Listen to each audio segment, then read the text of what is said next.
गौतम बुद्ध ये वे भगवान हैं जिन्होंने बताया कि सही मार्ग क्या है, इंसान को किस रास्ते पर चलना चाहिए। तो चलो बताते हैं गौतम बुद्ध की मृत्यु कैसे हुई। गौतम बुद्ध, जिन्होंने जीवन भर शांति, प्रेम और करुणा का संदेश दिया, अपने अंतिम समय में कुशीनगर नामक एक छोटे से गांव में पहुंचे थे। यह गांव, जो आज उत्तर प्रदेश में स्थित है, उस समय प्रकृति की सुंदरता और शांति का प्रतीक था। यहीं पर बुद्ध ने अपने जीवन की आखिरी सांस ली और महापरिनिर्वाण को प्राप्त किया। बुद्ध की उम्र करीब 80 वर्ष की हो चुकी थी। उनकी जीवन यात्रा कठिनाइयों और आत्मसंयम की कहानी थी, जिसने लाखों लोगों को सही मार्ग पर चलने के लिए प्रेरित किया। कुशीनगर पहुंचने से पहले वे अपनी आखिरी यात्रा में कई जगहों पर रुके, जहां उन्होंने अपने शिष्यों और अनुयायियों को बहुमूल्य उपदेश दिए।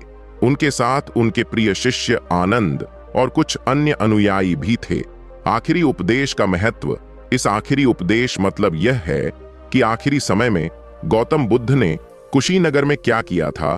कुशीनगर में पहुंचने के बाद बुद्ध ने एक पेड़ के नीचे विश्राम किया और अपने शिष्यों को पास बुलाया। उनके शिष्य उनके स्वास्थ्य को लेकर चिंतित थे, क्योंकि बुद्ध का शरीर अब कमजोर हो चुका था। उन्होंने देखा कि बुद्ध धीरे धीरे थकान महसूस कर रहे थे, लेकिन उनकी आंखों में शांति और संतोष का अद्भुत भाव था। अपने शिष्यों को संबोधित करते हुए बुद्ध ने कहा, मेरा समय अब निकट आ गया है, परंतु यह कोई दुख का कारण नहीं है। हर वो वस्तु जो उत्पन्न होती है, उसे समाप्त होना ही है। जीवन का यही सत्य है। उन्होंने शिष्यों को निर्देश दिया कि वे सत्य के मार्ग पर चलें, आत्म प्रकाश बने और किसी अन्य पर निर्भर न रहें। बुद्ध ने यह भी कहा, मैं तुम्हारे भीतर ही हूं।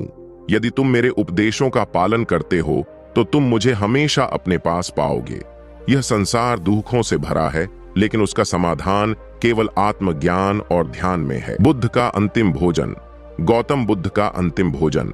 इसका मतलब यह है कि भगवान गौतम बुद्ध ने अपने अंतिम समय में खाना खाया था। बुद्ध ने अपने अंतिम समय में एक समर्पित अनुयायी के यहाँ भोजन ग्रहण किया। उनके शिष्य चिंतित थे कि उनकी कमजोर स्थिति में यह भोजन उनके लिए हानिकारक हो सकता है, लेकिन बुद्ध ने अपने जीवन के हर क्षण को स्वीकार किया और भोजन ग्रहण किया। इसके बाद उन्होंने अपने शिष्यों को यह बता दिया कि उनका अंतिम समय निकट है और उन्हें इससे विचलित नहीं होना चाहिए। महापरिनिर्वाण की प्राप्ति कुशीनगर में एक सल वृक्ष के नीचे उन्होंने अपने शिष्यों को अंतिम संदेश दिया, जिसमें कहा, ध्यान और आत्मनिरीक्षण में ही जीवन का सार है। अपने जीवन को सत्य, अहिंसा और करुणा के मार्ग पर चलाते हुए ही वास्तविक शांति प्राप्त होती है। धीरे धीरे बुद्ध ने अपनी आंखें बंद कीं, गहरी सांस ली और एक दिव्य शांति में लीन हो गए।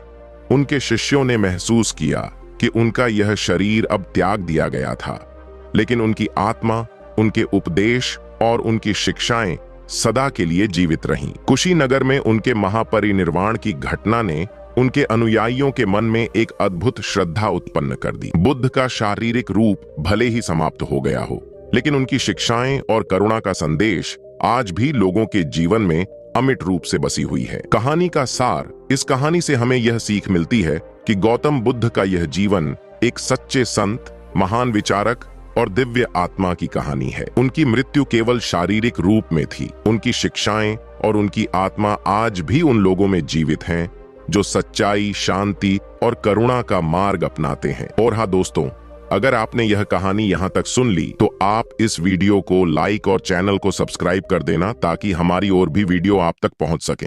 धन्यवाद।